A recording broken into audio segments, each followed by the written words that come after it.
पानी जिंदगी का तत्व है। आपके शरीर का 70% हिस्सा उसी पानी से बना होता है और उसे ठीक से मेंटेन करना चाहिए ताकि आप हमेशा हाइड्रेट रहें। काफी पानी पीना अच्छी सेहत के लिए जरूरी है, सिर्फ हाइड्रेट रहने के लिए नहीं बल्कि टॉक्सिन्स और दूसरे वेस्ट को अपने शरीर से बाहर निकालने के लिए भी। लेकिन हर पानी एक समान नहीं बना होता। हम एक ऐसी दुनिया में रहते हैं जहाँ पर पानी chemicals, pesticides, bacteria, pharmaceuticals, residues और हमारी इंडस्ट्रियलाइज जिंदगी के दूसरे बाय प्रोडक्ट से भरा होता है। जो पानी हम पीते हैं पाइप्स में से ट्रैवल करता है, फिर फिल्ट्रेशन डिवाइस से गुजरता है और दूसरे कई अलग अलग सिस्टम से भी गुजरता है जो उसकी इलेक्ट्रिकल प्रॉपर्टीज को मैनिपुलेट करता है। हमारे टैप के पानी में क्लोरीन मिलाया जाता है। क्लोरीन से हमारे पानी में सिर्फ कुछ ही नुकसान देने वाले इफेक्ट्स होते हैं, लेकिन उस पानी को काफी समय तक पीना हमारे लिए उतना ही बुरा है जितना कि वो गंदगी खुद है। तो असलियत ये है कि जिस पानी पर हम हाइड्रेट होने के लिए और अपने शरीर से टॉक्सिन्स निकालने के लिए डिपेंड करते हैं, शायद वही पानी टॉक्सिन्स बढ़ा रहा है।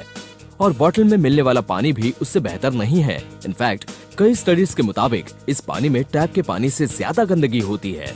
उनके प्लास्टिक कंटेनर्स में डायोक्सिन्स होते हैं जो कि कार्सिनोजेनिक होते हैं। पानी का एक नेचुरल पीएच होता है। म्युनिसिपल ट्रीटमेंट प्रोसेस और एनवायरमेंटल प्रेशर उसकी एसिडिटी बढ़ाते हैं जो कि हमारे शरीर में जाते हैं जब हम वो पानी पीते हैं। अब इसके साथ ये भी जान लीजिए कि अमेरिकन्स पानी से दुगना सोडा पीते हैं और ऐसा खाना खाते हैं जिसे हम सबस्टैंडर्ड कह सकते हैं, जो पहले से मौजूद हाई एसिड लेवल्स को बढ़ा देते हैं।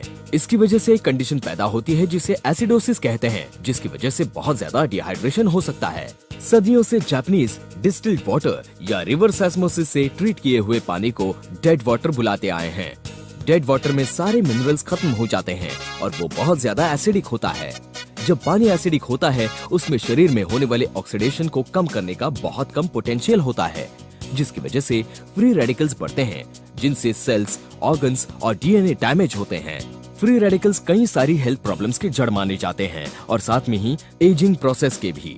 80% से भी ज्यादा बीमारियां सिर्फ एसिडिक एनवायरनमेंट में ही पनपती हैं। इसलिए ये जाहिर बात है कि शरीर को उसके अल्कलाइन स्टेट में लौटा देने से हम अपने आप को फिर से तंदुरुस्त बना सकते हैं। और ऐसा करने का सबसे इफेक्टिव तरीका है ऐसा पानी पीना जो कि रिस्ट्रक्चर्ड हो और जो डेड वाटर को अल्कलाइन लिविंग वाटर में बदल देता हो।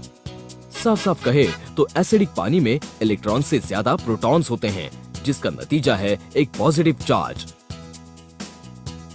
आयनाइजेशन के नाम के एक प्रोसेस के जरिए प्रोटॉन्स और इलेक्ट्रॉन्स का रेशियो रिवर्स कर देता है उसकी अल्कलिनिटी बढ़ाने के लिए, जिससे एक नेगेटिव चार्ज क्रिएट होता है। किसी भी सब्सटेंस का ऑक्सीडेशन रिडक्शन पोटेंशियल या फिर ORP उसके चार्ज से डायरेक्टली कनेक्टेड होता है। सब्सटेंसेस जिनके चार्ज पॉजिटिव होते हैं वो एसिडिक होते हैं और ज्यादातर नेगेटिव चार्जेस वाले सब्सटेंसेस अल्कलाइन होते हैं।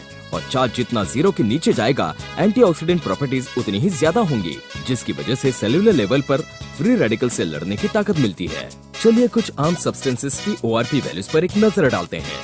कुछ पानी और सोडास एसिडिक पॉइंट के या ORP स्केल के हाई एंड पर होते हैं। जैसे आप इस स्केल के नीचे उतरेंगे आप देखेंगे कि ORP वैल्यू बढ़ जाती है, जिसमें लिविंग वाटर सबसे लो होता है। पैटेंटेड टेक्नोलॉजी से डेवलप किया गया ये हाइड्रोजन रिच अल्कलाइन वाटर बनाने के लिए डिजाइन किया गया है, जिसकी प्रॉपर्टीज हिमालय के हैंजा पानी की जैसी होती है। एक रीजन जिसके बारे में कहते हैं कि वहाँ का पानी लाइफ स्पैन को बढ़ाता है। तो जाहिर बात है कि वो ग्लेशियल स्ट्रीम्स जो हैंजा के लोगों को पानी सप्लाई करती हैं, उनमें हाई अल्कलाइन पीएच लेवल होता है और नेगेटिव ORP। लिविंग वाटर के हर पानी की बूंद जो आप पीते हैं उसे फाउंटेन ऑफ यूथ में बदल देता है।